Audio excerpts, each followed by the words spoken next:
And US President Donald Trump announced a UK trade deal on Thursday after teasing the pact as a historic achievement a day prior. While Trump touted the UK deal as a trade framework for other negotiations, the pact fell short of a full and comprehensive agreement. With this deal, the UK joins the United States in affirming that reciprocity and fairness is an essential and vital principle of international trade.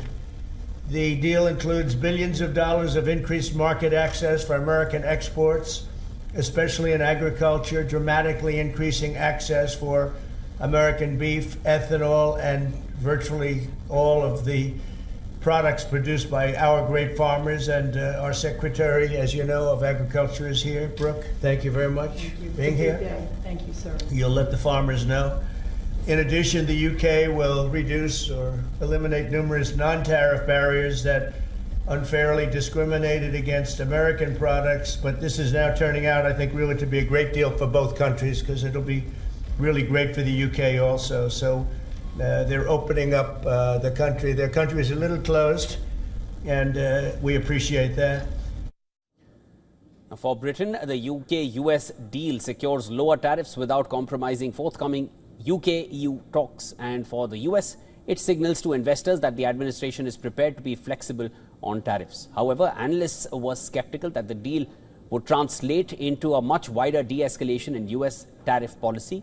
Still, the deal offers Britain much needed relief from sectoral tariffs.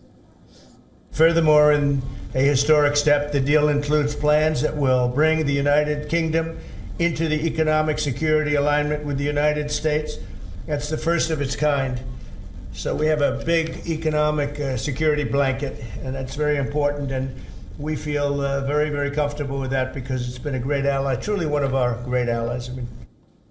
Tariffs on British steel and aluminum go to zero, and no talk of quotas, while the UK car exports are subject to a quota of 100,000 vehicles. This deal essentially means that UK car exports will see 10% tariffs rather than 27.5% on vehicle imports from other countries. Cars represent roughly 10% of the UK exports to the United States. The concessions offered by the UK are not considerable.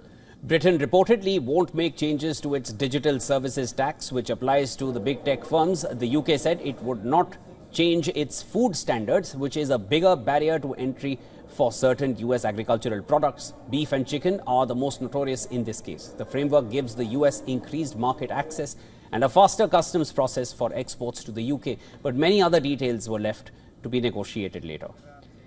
The real question, though, is if the UK deal will herald a wider climb down on tariffs.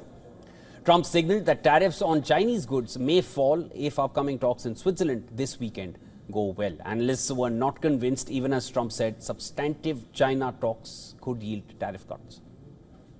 No, I think that we're going to have a good weekend with China. I think they have a lot to gain. I do think they have far more to gain than we do, in a sense, but we're going to have I think we're going to have a very good weekend. And for more on this, our correspondent Susan Tehrani has sent us this report from New York. Listen to this. In a significant development, U.S. President Donald Trump and U.K. Prime Minister Keir Starmer have signed a new trade agreement aimed at easing tensions and boosting economic ties between the two countries. The deal reduces U.S. tariffs on British car imports from 27.5% to 10% for up to 100,000 vehicles annually, and also eliminates tariffs on UK steel and aluminum exports. In return, the UK will lower tariffs on American beef and ethanol, enhancing market access for U.S. agricultural producers. While the agreement maintains a general 10% tariff on other UK goods, it does signal a potential shift towards more a collaborative trade relationship between the two sides, with both leaders expressing optimism about the future of economic cooperation. Susan Tehrani reporting from New York for WION World is One.